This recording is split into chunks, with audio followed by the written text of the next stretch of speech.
इस वक्त की दोस्तों तमाम बेहद बड़ी खबरें, मुख्य समाचार सामने निकल के आ रहे हैं, जहां पर एक एक करके चलेंगे। सभी बड़ी अपडेट्स आप तक पहुंचाएंगे।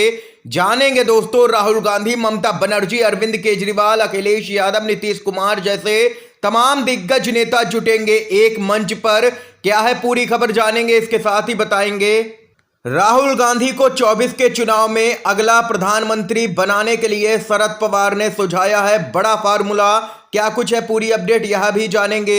इसी प्रकार की तमाम बेहद बड़ी खबरें आप तक पहुंचाएंगे। उससे पहले दोस्तों, अगर आप लोग भी खुल करके राहुल गांधी के समर्थन में खड़े हैं तो अभी इस वीडियो को लाइक कीजिएगा, लाल कलर के बटन को दबा करके चैनल को फ्री में सब्सक्राइब कीजिएगा और कमेंट बॉक्स में कमेंट करना बिल्कुल भी मत भूलिएगा। जय हिंद, जय भारत। पहली बड़ी खबर बताते चलें। कांग्रेस के नेता राहुल गांधी को अगला प्रधानमंत्री बनाने के लिए एनसीपी के प्रमुख शरद पवार ने सुझाया है बड़ा फार्मूला।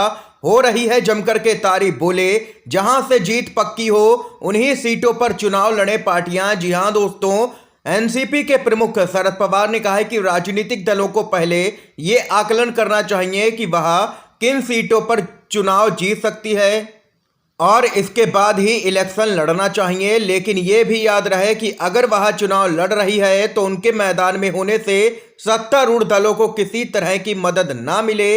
ये यहां पर देख सकते हैं, पूर्व केंद्रीय मंत्री शरद पवार ने बड़ा बयान दिया है। इसके साथ ही पवार ने दावा किया है कि वर्तमान में भाजपा विरोधी लहर है देश के अंदर और देश के लोग कर्नाटक में हाल के विधानसभा चुनावों के परिणामों को देखते हुए बदलाव चाहते हैं। इसके साथ ही पवार ने यह भी दावा किया है कि भारत जोड़ो यात्रा का इतना जबरदस्त असर हुआ है कि कांग्रेस पार्टी ने 2 राज्यों के अंदर पूर्ण बहुमत की अपनी सरकार बनाई, हिमाचल और कर्नाटक के अंदर। और आने वाले समय में एक और भारत जोड़ो यात्रा हो सकती है, जिसके बाद 24 के अंदर भी हम सत्ता में आएंगे।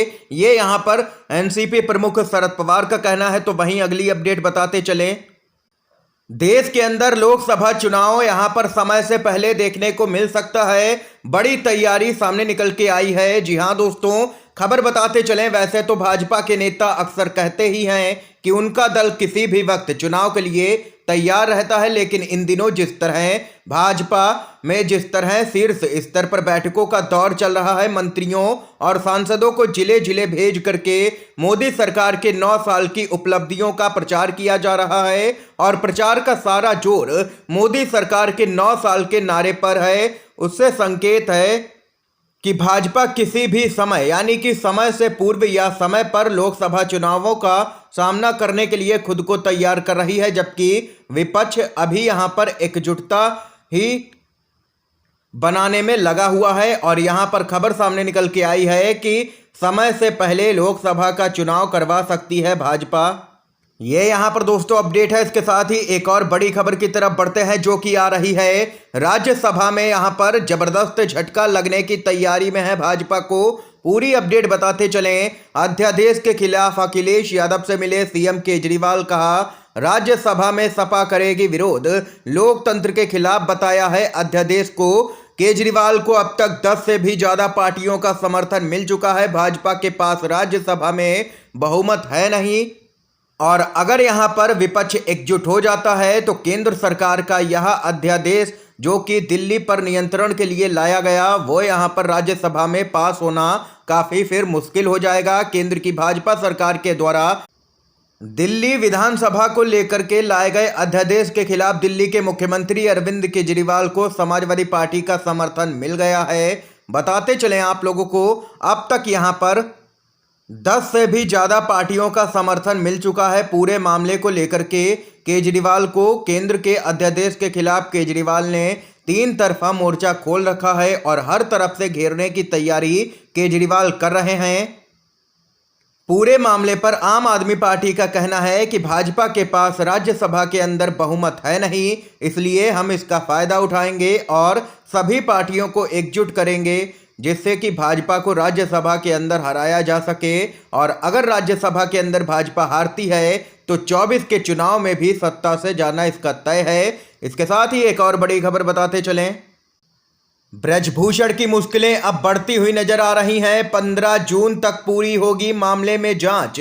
जी हां दोस्तों, टाइमलाइन 15 जून तक सामने निकल के आई है। बताते चलें, भाजपा के सांसद ब्रजभूषण की अब मुश्किलें बढ़ती हुई नजर आ रही हैं, क्योंकि कई राज्यों के अंदर विधानसभा का चुनाव है और अगले साल लोकसभा का चुनाव है। पूरे मामले में लगातार भाजपा की काफी किरकिरी हुई और सर्वे में भी सामने निकल के आया कि जबरदस्त तरीके से लोगों के बीच में गुस्सा है पूरे मामले को लेकर के भाजपा पर।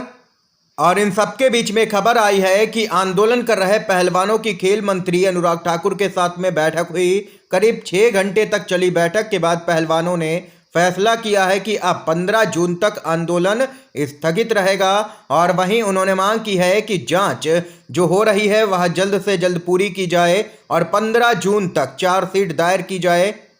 ये अब यहां पर ब्रजभूषण की मुश्किलें बढ़ती हुई नजर आ रही हैं। पूरे मामले में किसी भी वक्त अब उसकी गिरफ्तारी हो सकती है। इसके साथ ही एक और बड़ी खबर बताते चलें, राहुल गांधी, ममता बनर्जी, अरविंद केजरीवाल सहित नीतीश कुमार, इसके साथ ही तमाम नेताओं की 23 जून को बुलाई गई बड़ी बैठक। जी हां दोस्तों, तमाम दिग्गज नेता रैली में होंगे शामिल। लोकसभा चुनाव 2024 की तैयारियां तेज हो गई हैं। सत्तारूढ़ बीजेपी के साथ साथ विपक्षी दल भी अपनी अपनी तैयारी में जुटे हैं। इस बीच गैर भाजपाई विपक्षी दलों को एकजुट करने की कवायद जारी है। इसी कवायद के तहत बिहार की राजधानी पटना में 23 जून को एक मेगा मीटिंग होगी।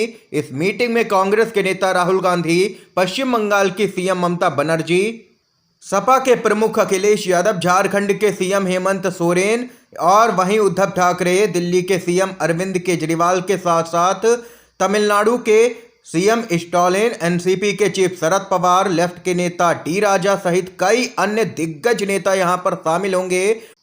इसके साथ ही आगे आप लोगों को दोस्तों बताते चलें, पटना में आयोजित एक प्रेस कॉन्फ्रेंस में बिहार के डिप्टी सीएम और आरजेडी के नेता तेजस्वी यादव ने कहा है कि सभी विपक्षी दल एक प्लेटफॉर्म पर आ रहे हैं, जिसके बाद भाजपा पूरी तरह से बौखलाई है। लोकतंत्र पर प्रहार किया जा रहा है, मुद्दे की बात नहीं हो रही है, तानाशाही रवैया अपनाया जा रहा है। देश में आज अघोषित आपातकाल की स्थिति है। 23 जून को पटना में विपक्षी दलों की एक बड़ी बैठक होने वाली है। इस बैठक के बाद एक सकारात्मक रिजल्ट आएगा, ये यहां पर कहना है तेजस्वी यादव का। और इसके साथ ही यहां पर भाजपा सरकार की मुश्किलें बढ़ चुकी हैं। कानून व्यवस्था बनाए रखने में असफल रहे फडणवीस, इस्तीफा दें, कांग्रेस की मांग। कांग्रेस की महाराष्ट्र इकाई के अध्यक्ष नाना पटोले ने सत्तारूढ़ भाजपा पर लोगों की धार्मिक भावनाएं भड़का करके दंगों के लिए उकसाने का आरोप लगाया और गृह मंत्री देवेंद्र फडणवीस पर कानून व्यवस्था बनाए रखने में असफल रहने का आरोप लगाते हुए उनके इस्तीफे की यहां पर मांग की है। इस समय की दोस्तों आज की तमाम बेहद बड़ी खबरें, मुख्य समाचार थे जो हमने आप लोगों तक पहुंचाए। अगर आप लोगों को ये वीडियो पसंद आया हो तो लाइक कीजिएगा, ज़्यादा से ज़्यादा इस वीडियो को शेयर कीजिएगा अपने सभी दोस्तों में, ताकि आप सभी के दोस्त भी मुख्य समाचारों को जान सकें। और चैनल पर न है तो चैनल को सब्सक्राइब जरूर कीजिएगा। आप सभी का वीडियो देखने के लिए बहुत बहुत धन्यवाद। जय हिंद, जय भारत।